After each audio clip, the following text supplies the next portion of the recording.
Para hadirin hadirat yang saya muliakan, tadi sesudah sembahyang maghrib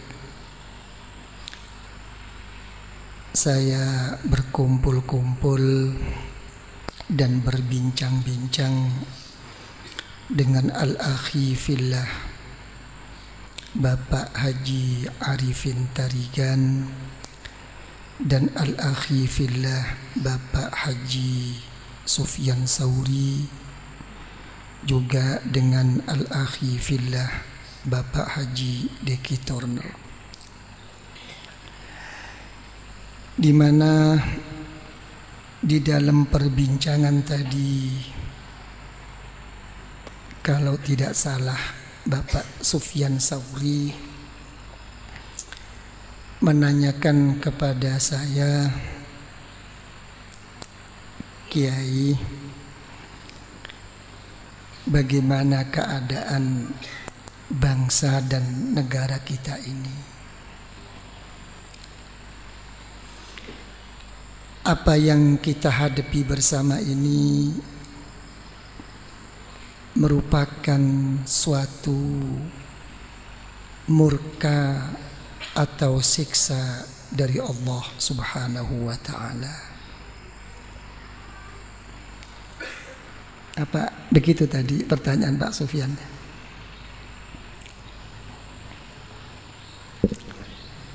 Para hadirin hadirat yang saya muliakan, tadi saya sempat menyadat sedikit apa yang telah difirmankan oleh Allah Subhanahu wa ta'ala dan apa yang telah disabdakan oleh Rasulullah sallallahu alaihi wa alihi wasallam dalam menjawab pertanyaan yang telah disampaikan oleh al-akhi fillah Bapak Haji Sufyan Sauri. Para hadirin hadirat yang saya muliakan, di dalam kita menghadapi suatu musibah atau menghadapi suatu bencana atau menghadapi menerima sesuatu yang tidak kita kehendaki, untuk mengukur itu semua apakah akan menjadikan kita makin dekat, makin mulia di sisi Allah, atau itu merupakan suatu ujian daripada Allah, atau itu merupakan suatu siksa dari sisi Allah. Sebetulnya semua ini adalah merupakan syirrun min asrarillah, merupakan suatu rahasia daripada rahasia Allah. Untuk menjadikan semua itu suatu yang makin dekat dan mulia di sisi Allah, atau merupakan ujian daripada Allah, atau bahkan merupakan siksa daripada Allah, itu sebenarnya kita sendiri yang bisa menjawabnya. Bagaimana kita dalam menerima ini dikembalikan kepada Allah Subhanahu wa ta'ala. Kenapa kok sampai begini? Justru keadaan yang begini ini seharusnya atau semestinya merupakan suatu peringatan, ya, merupakan suatu introspeksi diri kepada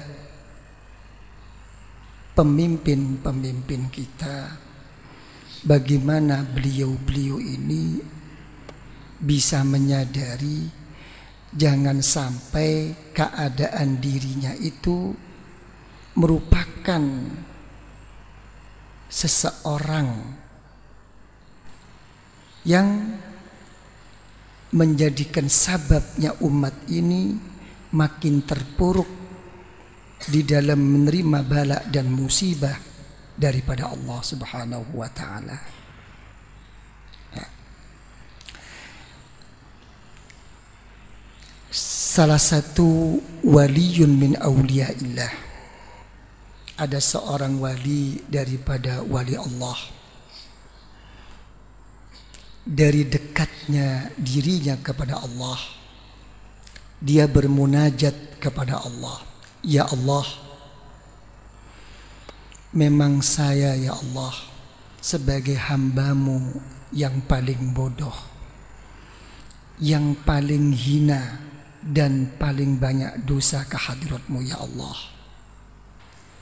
Tapi kebodohanku ya Allah dan kehinaanku ini ya Allah, jangan sampai menjadikan sabab ya Allah orang lain ikut terhina dengan adanya diriku ya Allah. Kalau sampai ada orang lain ya Allah, sampai engkau masuk ke neraka ya Allah, karena gara-gara diriku ya Allah, lebih baik aku sendiri yang kau masuk ke neraka ya Allah. Ya. Jadi dalam hal ini, ya,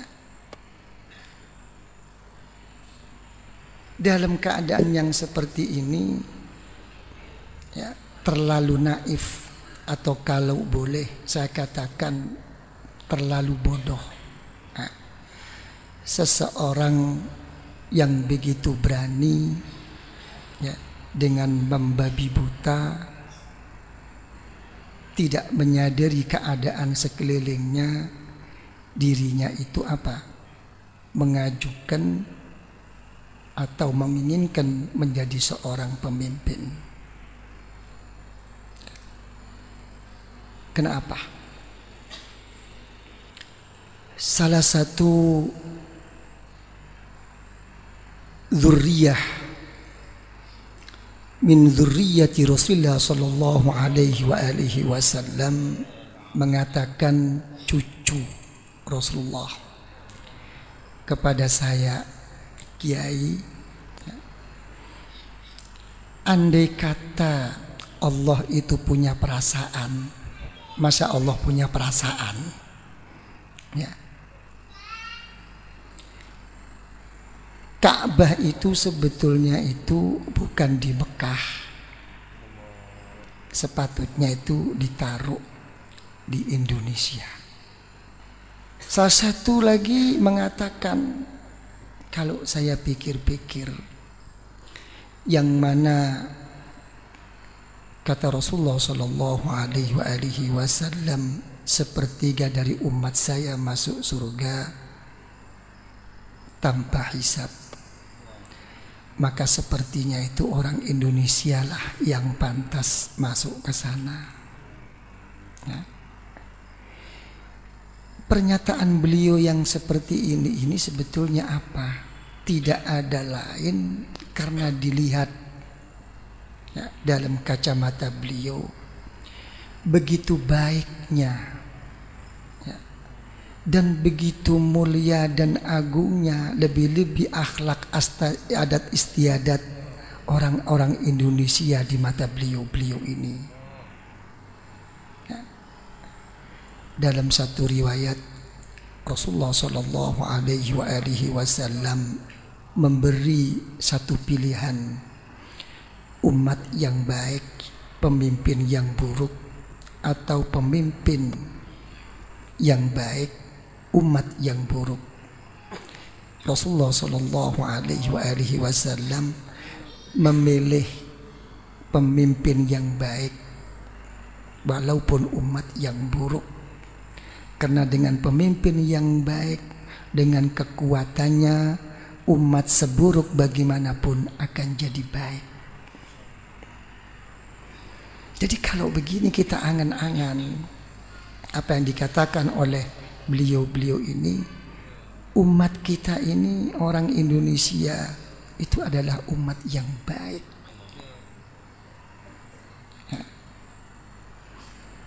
Jadi menghadapi hal seperti ini, ya, masalah musibah, ya, timbulnya macam-macam ujian apapun ini, sebetulnya itu tidak bisa lepas daripada kita. Karena dalam satu hadis riwayat Imam Nasa'i dari sahabat Sa'ad bin Waqqas radhiyallahu anhu, Rasulullah sallallahu alaihi wasallam, asyaddun nas bala'an al-anbiya summal amsal fal amsal. Ini kata Rasulullah, orang yang paling berat menerima ujian, menerima musibah daripada Allah, yaitu para anbiya dan orang-orang yang berikutnya, yang dekat kepada Allah. Jadi jangan dikira bahwa orang dekat kepada Allah itu tidak berat menerima musibah, menerima bala daripada Allah. Cuman sudut pandang kita yang berlainan. Ya, kita kadang-kadang itu melihat suatu nikmah, melihat suatu kesejahteraan, melihat suatu kebahagiaan itu hanya dilihat dalam kacamata zahir. Pokoknya yang dimakan cukup, sandang pangan cukup, negeri makmur, apanya makmur, sudah cukup, merupakan satu nikmah azimah daripada Allah. Sudut pandang ini kadang-kadang yang salah. Terus bagaimana keadaan kita? Sabda Rasulullah sallallahu alaihi wa alihi wasallam, yubtala ar-rajul ala hasabi dinihi, fa in kana fi dinihi salba ishtadda bala'uh. Setiap orang itu, kata Rasulullah, ya, diberi ujian oleh Allah mengikut ukuran sampai bagaimana dan seberapa agamanya. Kalau agamanya begitu kuat, keyakinannya begitu mantap ke hadirat Allah, makin berat ujian daripada Allah.